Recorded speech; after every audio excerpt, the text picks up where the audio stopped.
मेरा नाम शिख है और मेरी उम्र 26 साल है। मैं उत्तर प्रदेश के एक मशहूर शहर आगरा की रहने वाली थी। ये बात आज से लगभग 3 साल पहले की है। मेरी शादी को तब 1 साल ही हुआ था। मेरे पति रोहन एक बहुत अच्छे इंसान थे, लेकिन बेहद महत्वाकांक्षी एम्बिशियस थे।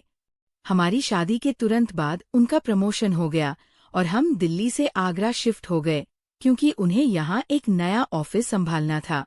यहाँ आकर मेरी जिंदगी बदल गई। रोहन का काम इतना ज्यादा था कि वह सुबह 7 बजे घर से निकलते और रात को अक्सर 10 या 11 बजे लौटते। घर में मैं, मेरी सास और ससुर जी रहते थे। वो दोनों बहुत अच्छे थे, मेरा ख्याल रखते थे, लेकिन वो अपनी दुनिया में मगन रहते। ससुर जी ज्यादातर पूजा पाठ या अखबार में लगे रहते और सास अपनी कीर्तन मंडली और टीवी सीरियल्स में। मैं एक 26 साल की लड़की उस बड़े से घर में एकदम अकेली पड़ गई थी। पूरा दिन करने को कुछ नहीं होता था। रोहन जब रात को आते तब तक मैं उनका इंतजार करते करते थक जाती। वो आते थके हारे और कैसी हो पूछते खाना खाते और अपने लैपटॉप पर फिर से ऑफिस का काम लेकर बैठ जाते। हमारे बीच बातें लगभग खत्म हो गई थी। मैं आईने में खुद को देखती और सोचती कि क्या मैं सिर्फ इस घर की देखभाल के लिए हूँ। इसी बोरियत और अकेलेपन से बचने के लिए एक दोपहर मैंने अपनी चचेरी बहन के कहने पर इंस्टाग्राम पर अपनी आईडी बनाई। देखना दीदी, टाइम पास हो जाएगा। उसने कहा था। आईडी बनाने के कुछ दिन बाद मैं बस यूं ही आगरा के लोकल फूड पेजेस देख रही थी। एक मशहूर कैफे की पोस्ट पर मेरी नज़र एक कमेंट पर पड़ी। किसी करण जयपुर नाम के लड़के ने मजाकिया अंदाज में कुछ लिखा था। मुझे उसकी बात फनी लगी तो मैंने उसकी प्रोफाइल खोलकर देखी। 23-24 साल का कोई लड़का था, कॉलेज स्टूडेंट लगता था। मैंने बस यूं ही उसे फॉलो कर दिया। मुझे लगा भी नहीं था कि कुछ होगा, पर करीब 1 घंटे बाद ही उसका हेलो का मैसेज आया। मेरे पास करने को कुछ था नहीं तो मैंने भी जवाब दिया, हाय। हमारी हाय हेलो से बात शुरू हुई। उसने पूछा कि क्या मैं आगरा से हूँ। मैंने कहा, हाँ, पर मैं यहाँ नहीं हूँ। उसने बताया कि वह करण है, जयपुर से है और इंजीनियरिंग के फाइनल ईयर में है। मैंने बातों बातों में ही उसे अपने बारे में सब सच सच बता दिया। मैं शिख हूँ। मेरी शादी को 1 साल हुआ है और मैं एक होम मेकर हूँ। मैंने उसे दोस्ती करने के लिए कहा तो उसने तुरंत हाँ बोल दी, लेकिन साथ ही मैंने ये भी साफ कर दिया, देखो, मैं सिर्फ एक दोस्त के नाते बात कर रही हूँ, इससे ज्यादा कुछ नहीं। मुझे गलत मत समझना। उसने भी बहुत परिपक्वता यानी मैच्योरिटी से जवाब दिया, अरे नहीं नहीं, आप चिंता मत करो, मैं भी बस यूं ही बात कर रहा हूँ। इसके बाद हमारी बातचीत शुरू हो गई। पहले इंस्टाग्राम पर मैसेज होते, हम फिल्मों, गानों और अपनी जिंदगी की छोटी मोटी बातें शेयर करने लगे। वो मुझे अपने कॉलेज के किस्से सुनाता, अपने दोस्तों के बारे में बताता और मैं, मेरे पास सुनाने को क्या था सिवाय इस घर की खामोशी के। मैं उसे बताती कि आज मैंने खाने में क्या बनाया या आज सास ने मुझे कौन सी पुरानी बात बताई। धीरे धीरे मुझे उससे बात करने की आदत होने लगी। जब रोहन रात को देर से आते और लैपटॉप पर बिजी हो जाते तो मैं अपने कमरे में आकर करण से बातें करती। मुझे लगता जैसे कोई तो है जो मेरी बातें सुन रहा है। कुछ हफ्तों बाद हम इंस्टाग्राम कॉल पर भी बात करने लगे। उसकी आवाज में एक जिंदा दिली थी जो मुझे अपनी बेजान जिंदगी में अच्छी लगने लगी थी। शुरू में मेरा कोई इरादा उसे लेकर कुछ गलत सोचने का नहीं था। वह मुझसे 2-3 साल छोटा था और मैं उसे एक दोस्त ही मानती थी। पर सच्चाई यह थी कि मैं एक ऐसे इंसान से बात कर रही थी जो मुझे पूरा ध्यान दे रहा था, और ये वो चीज थी जो मुझे रोहन से नहीं मिल रही थी। फिर जब मैंने उसे अपनी फोटो दिखाने के लिए कहा तो उसने अपनी एक तस्वीर भेजी। वो देखने में काफी मासूम और अच्छा था। उसे देखकर मेरे मन में एक अजीब सी हल्की सी खुशी हुई। मुझे नहीं पता क्यों, पर मैंने उस रात रोहन से कहा, रोहन, हम कहीं बाहर घूमने चले क्या इस वीकेंड? रोहन ने लैपटॉप से नजर हटाए बिना कहा, देखते हैं शिख, इस वीकेंड बहुत काम है। मेरा मन बैठ गया। अब हमारी वीडियो कॉल पर भी बात होने लगी थी। हालांकि मैं अक्सर कैमरा अपनी तरफ नहीं करती थी, पर उसे देखना मुझे अच्छा लगता था। शुरू में हमारी बातचीत दोस्ती तक ही सीमित थी, पर रोहन के पास मेरे लिए वक्त न होने की वजह से मैं करण से ज्यादा बातें करने लगी थी। मैं उससे अपनी हर छोटी बड़ी बात शेयर करने लगी कि आज मेरा मन उदास है या आज मुझे वह पुरानी वाली आइसक्रीम खाने का मन कर रहा है। एक रात हमारी शादी की सालगिरह थी। मैं सुबह से बहुत खुश थी। मैंने रोहन की पसंद की खीर बनाई, एक नई लाल रंग की साड़ी पहनी जो मैं खास इसी दिन के लिए लाई थी। मैंने रोहन को सुबह ही याद दिलाया था। उसने वादा किया था कि वो शाम को 7 बजे तक घर आ जाएगा और हम बाहर डिनर पर जाएंगे। शाम के 7 बजे 8 बजे 9 बज गए। उसका फोन भी नहीं आया। मैंने कॉल किया तो फोन नहीं उठाया। मेरी आंखों में आंसू आने लगे। ठीक 9 बजे उसका मैसेज आया, बहुत जरूरी मीटिंग में फंस गया हूँ, तुम खाना खा लेना, मेरा इंतजार मत करना। मैं टूट गई। मैंने साड़ी भी नहीं बदली और अपने कमरे में आकर फूट फूट कर रोने लगी। तभी मेरे फोन पर करण का मैसेज आया, क्या हुआ, आज बात नहीं करोगी? मैंने सीधा वीडियो कॉल कर दिया। मुझे रोता हुआ देखकर वो घबरा गया। शिक, क्या हुआ? सब ठीक है, रोहन जी ने कुछ कहा? मैंने उसे रोते रोते सब बता दिया। आज मेरी एनिवर्सरी है करण, और उसे याद तक नहीं। वो बस चुपचाप मेरी सारी भड़ा सुनता रहा। करीब आधे घंटे तक मैं बोलती रही और वह सुनता रहा।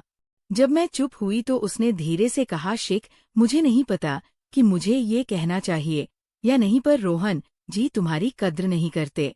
ये सुनकर मैं एकदम चुप हो गई और तभी उसने वो कह दिया जिसकी मुझे उम्मीद नहीं थी, शिक, मुझे तुम बहुत अच्छी लगती हो, एक दोस्त से ज्यादा।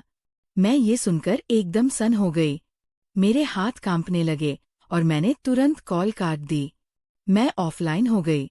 मुझे लगा कि अब वह मुझे दोबारा मैसेज नहीं करेगा। मुझे बहुत घबराहट हो रही थी, जैसे मैंने कुछ गलत कर दिया हो। ये मैंने क्या कर दिया? मैं एक शादीशुदा औरत होकर एक लड़के से अपने दिल की बात क्यों कर रही थी? मैं खुद को कोसने लगी। लेकिन अगले दिन सुबह उसका जवाब आया, सॉरी कल रात के लिए। शायद मुझे वैसा नहीं कहना चाहिए था, पर मैं सच कह रहा था। मैं ये देखकर खुश हूँ या दुखी समझ नहीं आ रहा था। रोहन सुबह ही बिना कुछ कहे ऑफिस जा चुके थे, जैसे कल रात कुछ हुआ ही ना हो। मैंने कांपते हाथों से जवाब दिया, मुझे भी तुमसे बात करना अच्छा लगता है करण। अब चकी हमारी वीडियो कॉल पर बातें होने लगी थी तो हम दोनों और भी ज्यादा खुलकर बातें करने लगे थे। हमारे बीच वो सिर्फ दोस्ती वाली दीवार जैसे टूट गई थी। एक दिन मैंने उससे मजाक में कहा, तुमने तो अपनी इतनी फोटो दिखा दी पर मुझे कभी ठीक से नहीं देखा। उसने कहा, तू दिखाओ ना, मैं कब से कह रहा हूँ। पहले तो मैंने मना कर दिया पर बाद में मैं मान गई। उस दिन शाम को मैं वही लाल रंग की साड़ी पहनकर बैठी थी जो मैंने एनिवर्सरी पर पहनी थी। रोहन को तो फुर्सत नहीं थी मुझे देखने की। मैंने करण को वीडियो कॉल किया और कैमरा अपनी तरफ किया। पहचानो ये साड़ी? मैंने पूछा। उसने मुझे देखा तो कुछ सेकंड के लिए बस देखता ही रह गया। क्या हुआ? मैंने पूछा। उसने धीरे से कहा, शिक, तुम बहुत खूबसूरत लग रही हो। उसकी तारीफ सुनकर मैं शर्मा गई। मेरे कानों में ये 2 लफ्ज़ सुनने के लिए ना जाने कब से तरस गए थे। मैंने उससे कहा, यार अगर तुम मेरे पास होते तो हम कितनी बातें करते ना। यहाँ तो मेरी कोई सुनता ही नहीं। मुझे ऐसा लग रहा था कि रोहन मुझे वह वक्त नहीं दे पा रहे थे जिसकी मुझे जरूरत थी।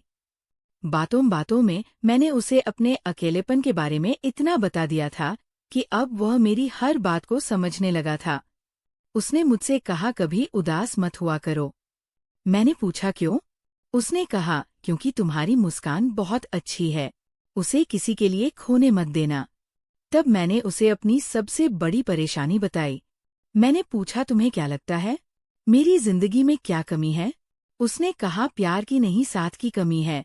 मैंने कहा, हाँ रोहन, मुझसे प्यार तो करते हैं पर मेरे लिए वक्त नहीं निकालते। वो 2-4 मिनट बात करते हैं और फिर अपने लैपटॉप में खो जाते हैं। मुझे बातें करना, घूमना फिरना बहुत पसंद है, लेकिन मेरे पति ना तो मुझे कहीं ले जाते हैं और ना ही मुझसे ढंग से बात कर पाते हैं, क्योंकि उनका ध्यान हमेशा काम पर रहता है। मुझे तुम्हारे साथ बात करना बहुत अच्छा लगता है, करण।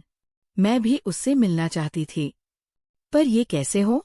ये सोचने वाली बात थी। मैं आगरा में किसी को जानती नहीं थी और घर से बाहर अकेले नहीं जा सकती थी।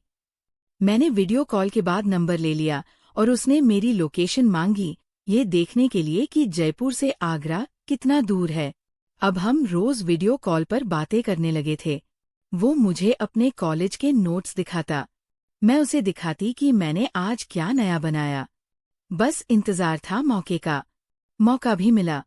वो मिलने की कहानी मैं आपको आगे बताऊंगी कि कैसे मैं उससे मिली और कैसे हमारी दोस्ती एक ऐसे मोड़ पर आ गई जहां से वापस जाना मुमकिन नहीं था। अभी के लिए माफ कीजिए। 19 साल की संजना, जिसकी मासूमियत और सुंदरता किसी का भी दिल मोह ले, अपने सपनों को पूरा करने के लिए गांव से शहर आई थी। उसका रंग गोरा, कद 5 फुट 7 इंच और उसकी आंखें हमेशा एक नई उम्मीद से भरी रहती थी। शहर में वह अपनी दादी के साथ किराए के एक छोटे से कमरे में रहती थी। कॉलेज पास ही था, इसलिए वह पैदल ही चली जाती। उसका एक रूटीन बन गया था। सुबह 8 बजे ट्यूशन के लिए निकलना और 10 बजे तक वापस आ जाना। 1 महीना बीत गया। शहर की इस भीड़ में एक लड़के की नज़र संजना पर ठहर गई। उसका नाम सारंग था। अब जब भी संजना ट्यूशन जाती, सारंग कुछ दूरी बनाकर उसके पीछे पीछे चलता। शुरू में संजना को ये बिल्कुल पसंद नहीं आया। उसे घबराहट होती और वह लगभग दौड़ते हुए ट्यूशन जाती और घर वापस आती। 2-3 दिन यही सिलसिला चला। एक दिन रास्ते में ज्यादा चहल पहल नहीं थी। सारंग ने हिम्मत जुटाकर संजना को रोका और कहा, I love you Sanjana. Sanjana, जो पहले से ही डरी हुई थी, उसकी इस बात पर भड़क गई और उसने आओ देखा ना ताव एक जोर का चांटा सारंग के गाल पर जड़ दिया। सारंग ने अपने गाल पर हाथ रखते हुए कहा, मारने की क्या जरूरत थी? तुम बस मना कर देती। मैं तुम्हारे रास्ते में कभी नहीं आता। सॉरी, मुझे माफ करना। इतना कहकर वो वहां से चला गया। संजना ट्यूशन के लिए आगे बढ़ गई, लेकिन अब उसके दिल में एक अजीब सी बेचैनी थी। उसे अपनी गलती का एहसास हो रहा था।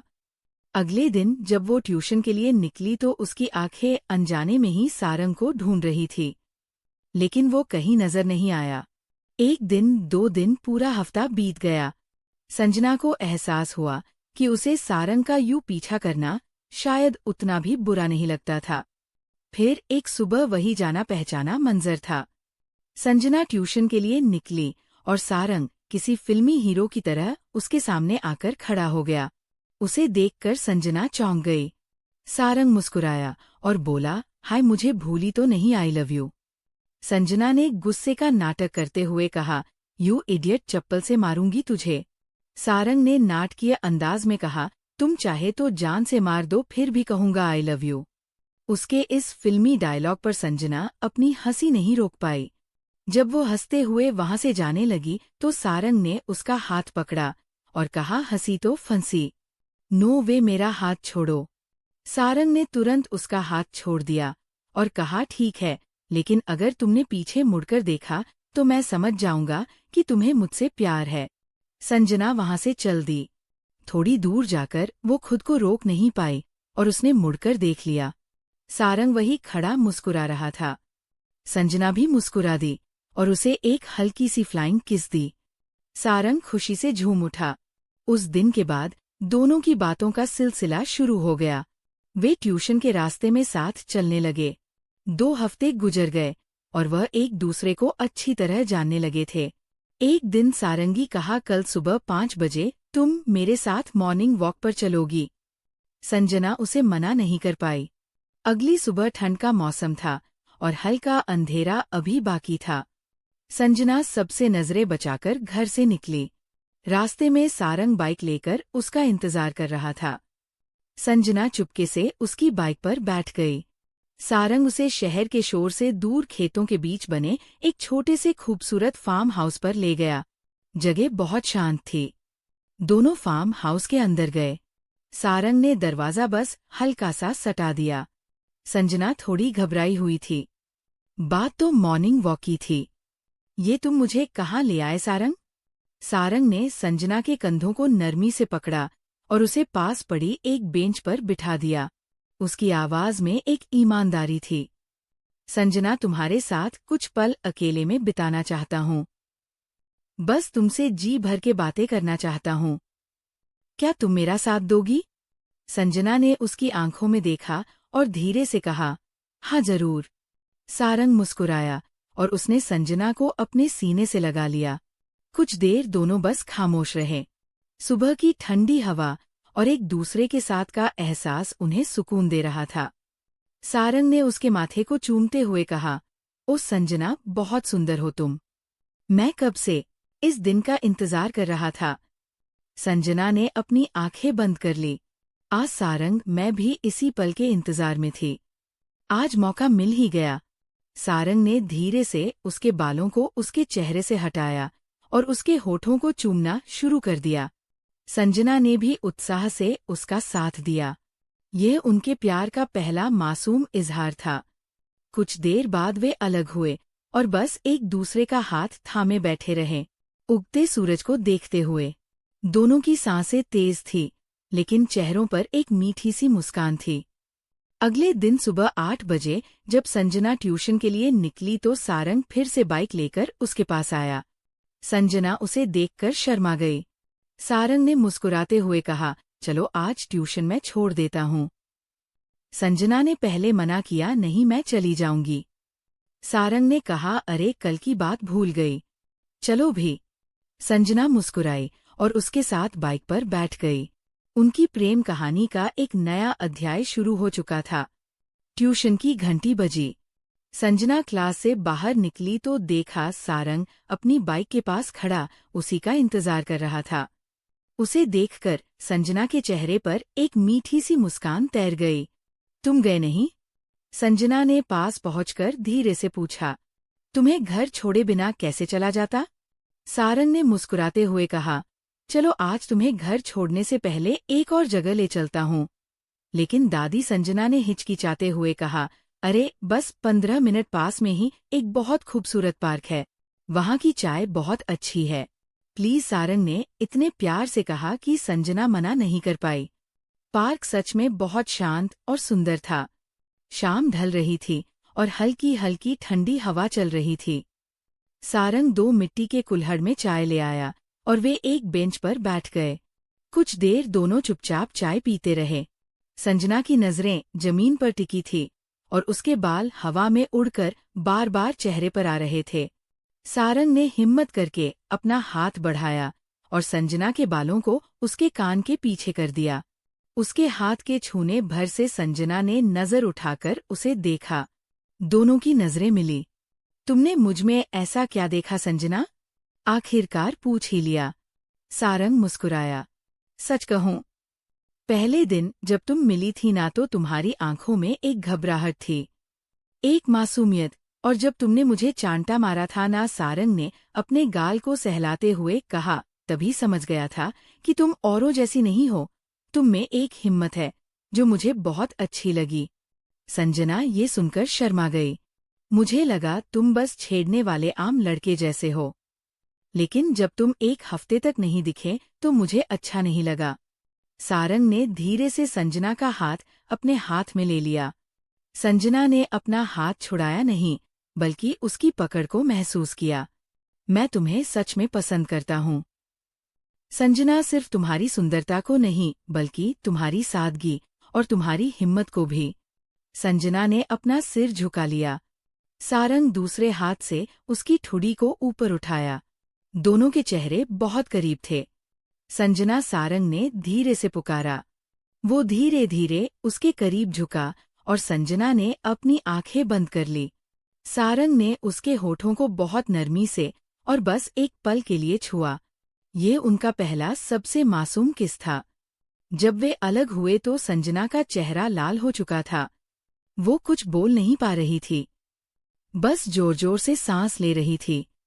सारंग ने उसका हाथ दबाते हुए कहा, चलो तुम्हें घर छोड़ देता हूँ।